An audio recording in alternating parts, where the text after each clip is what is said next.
This Venom sucks. Sucks. He sucks. I'm tired of it. I am so tired of it. People saying he's misunderstood. People saying he's masterfully done. People saying he's the best version of Venom ever. Enough. Stop lying to yourselves. For real, this character is just a plot device to move along the story. That's it. I don't need to get into any Eddie Brock shit. I will. I love me some Eddie Brock, so I will be chatting about that beautiful bastard. But I am so done with hearing about Insomniac Venom being godlike. If he's godlike, where the fuck is he?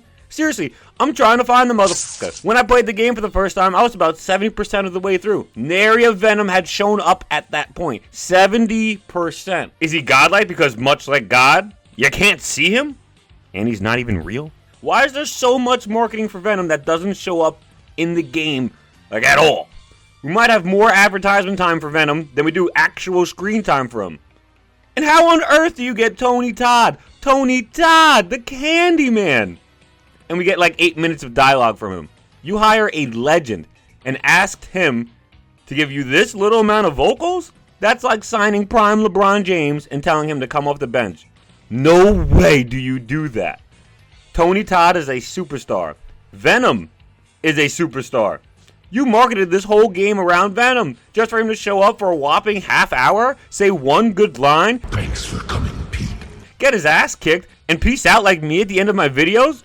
Huh?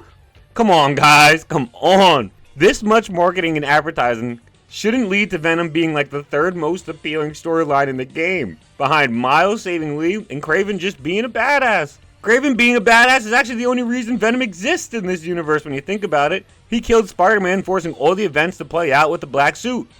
And you know what? I'm okay with that. It's different from the comics, and I'm okay with that. Because I don't think every adaptation needs to be one-to-one. I truly and really do not. There's this misconception that because I like making accurate adaptation rankings, that I only like accurate adaptations. This is just not true. An accurate adaptation is something that should be rooted in objectivity. Obviously, there's no objective way to say something's more accurate than another, but you're trying to find out and figure out which one is the closest. You know, you're not trying to say this is my favorite, you're trying to say this is what's actually close to the comic. What you like is as subjective as it comes. The Amazing Spider-Man 2, not a good movie at all. But me? Boy, do I love that movie. The swinging, the suit, the quips. I love all of that stuff. It's more than enough for me to make up for the bad parts, but that doesn't mean the bad parts don't make the movie pretty bad. I love this movie, though. Can't tell me otherwise, because I subjectively don't think every adaptation needs to be one-to-one. That's just me. With that being said, I don't need Venom to be the exact same character from the comics. He can be different, but he should still be Venom. Like, he should feel like Venom, and maybe act how Venom would act? I don't know. I keep hearing this common criticism that I want every Venom adaptation to be the same when that's just literally not true. I just want them to be well done. Not only is Venom nothing like this in the comics, he's not well done in this game. Speaking of comics though, let's take a look at this from a different perspective because I think a lot of you aren't looking at it from all perspectives. Venom is probably my favorite Spider-Man adjacent character. When I grew up, Venom was Eddie Brock. Eddie Brock and Venom were intertwined, and they were as popular as they come. I mean, they were literally printing money. There was no reason Marvel wasn't going to make them a good guy to print more money for themselves. His anti-hero books were on par with the best-selling books in the 90s. Think about that. He was selling like Spider-Man was. He was in the 90s animated cartoon, which is revered as the best Spider-Man cartoon of all time. He was in Marvel vs. Capcom, the greatest fighting game franchise of all time. And he's the only villain to show up or Spider-Man character to show up. Eddie Brock was Venom. They get separated in the comics for like 15 years. When that happened, many adaptations would stray from only using Eddie Brock and they'd toss in other hosts from the comics or brand new hosts. You get Matt Gargan like in Marvel Ultimate Alliance 2, or in like Ultimate Spider-Man you get Harry Osborn, which is the first appearance of Harry Osborn Venom. This is frustrating to me, I'm not gonna lie, it's super frustrating. The character I loved, who earned his spot as Venom, like he proved it, he sold those books, he was in those shows, he was in those games, is no longer looked at as Venom. People just see Venom as the suit now, like anyone can be Venom. Venom is not Spider-Man. Not anyone can just wear the mask. The suit has literally left somebody to die mid-air because the suit thought the host was weak. Not anybody can wear the suit. Eddie Brock was special. There's a reason he was, again, one of the most sold 90s characters ever, and the most sold merchandise for a Marvel villain. No other Venom aside from Flash is even talked about in a good light. Like, think about that. Other characters are just getting their turn in the suit, hoping to emulate what Eddie once did. And I don't mean just be an anti-hero goofball and sing Strangers in the Night to Spider-Man. I mean capture the fans' hearts. And sadly, no other host does it like Eddie Brock. If a villain Venom existed and was well done, I bet fans would like it. Oh, it does exist and fans do like it. So please stop saying people want a good guy Eddie Brock and Venom only, okay? We just want a good story. You can take liberties as long as the character still feels like he's there. Insomniac literally stated themselves, everything you love about Venom is still there. Obviously, we love Venom for a reason. Yeah. All those things you love about the character are going to be there. What did they think we loved about this character? Please, was it just the wings and the spiral and 19 inches? What about, I don't know, his character? People didn't fall in love with Venom because he's a monster. That shit's tight, don't get me wrong, but there's so much more to him. Venom only cared about destroying Peter Parker and hurting Peter Parker, tormenting Peter Parker and making his life hell. Imagine we got Venom ambush interactions around the city like Taskmaster in the last couple games. Like, something Venom would actually do. Harry could even do this. This is not something exclusive to an Eddie Brock Venom. Tormenting Spider-Man should be what Venom does. And even if we said screw all that Eddie Brock stuff, just throw Harry in the suit, this version is still booty butt cheeks. Honestly, Harry's motivation with this suit is to heal the world. So you'll hear this argument from Insomniac fans that Harry was being a good guy anti-hero Venom the whole time in his own way because he was trying to save the world. Someone being misunderstood does not absolve them from being considered a villain. He still killed many people. He was eating heads. Did we play a different game? He forced millions of people into becoming symbiote puppet slaves. According to Insomniac fans, all in the name of saving the world, so he's a good guy. But that's just not true. The suit's just lying to him to do what it wants. I can't subscribe to the school of thought. I just can't. There's so many scenes in this game that go against this. How about the game shows you Harry being manipulated, Peter being manipulated, MJ being manipulated. The game even has Peter state that if he stayed in the suit, he would have became Venom. The suit was clearly just biding its time on the host to become Venom. This argument has so many holes. It's got more holes in it than Swiss cheese. I'm tired of hearing it. I really am. Another super lazy argument you'll hear from these fans. There's no room for Eddie Brock in the story. Which is true. There really isn't much room for any more characters. Why is that? Who wrote the story? Oh, Insomniac did. Please stop acting like this story is some stone tablet passed down from the gods that must be portrayed as it was once written. Insomniac could have easily, I don't know, wrote a story that included Eddie Brock.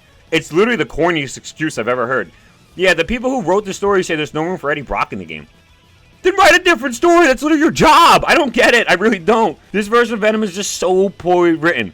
What's the meteorite for? How come it never felt fleshed out, like, at all? Why are we getting all these feelings from Harry and Peter when they wear the suit, but they never touch on them before the suit? Showing Peter maybe be a little anxious about Miles taking over as Spider-Man before he gets the suit so it builds on that emotion would make sense. Showing Harry maybe think that Miles is jealous of his friendship with Peter and maybe talk about that a little bit before the suit takes over might make more sense. Instead, you're just doing these boss fights, which are godlike boss fights, but the emotion and the dialogue impact is not nearly as much as it could be because it's not written well. One of the worst parts of the entire game and the most forced parts of the entire game in the Venom storyline for me is the Norman loving Peter more than his whole son sentiment thing that they did in just one scene. One. That's it. This one moment of Norman saying he's proud of Peter and grateful he's still Harry's friend erases all the things he did as a dad for Harry. I have literally never seen an adaptation of Norman show he cares about Harry more than Insomniac's. This isn't your William Dafoe. A word to the not-so-wise about your little girlfriend. Do what you need to with her, then groom her fast.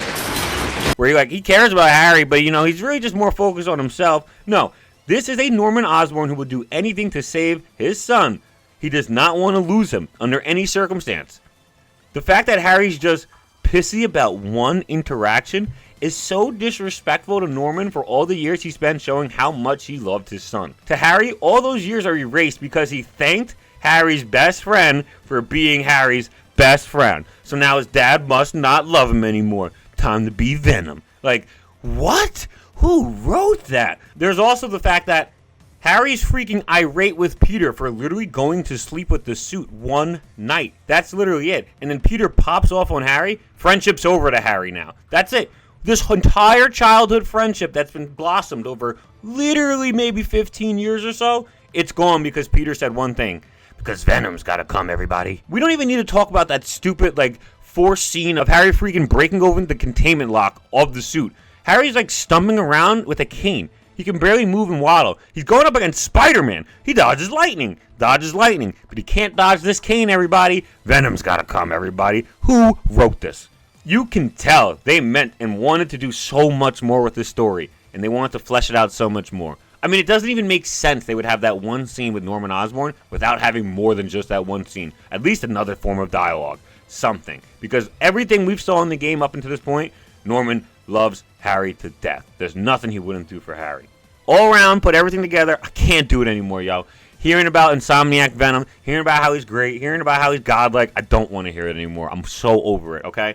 I made a video about the rankings for the worst characters of every Spider-Man. I put Insomniac Venom there. I talked about him for 3 minutes. Y'all complained. I made an entire ranking video for just Venom characters and went to even more depth as to why I think Insomniac Venom is not a good character. Y'all still complained and said I was just an Eddie Brock nut hugger. That's exactly what happened. So here we are. You got a full-fledged 10-plus minute video of me describing everything wrong with this character. Eddie Brock is probably the least of the issues with this character in this game. There are so many bigger fish to fry.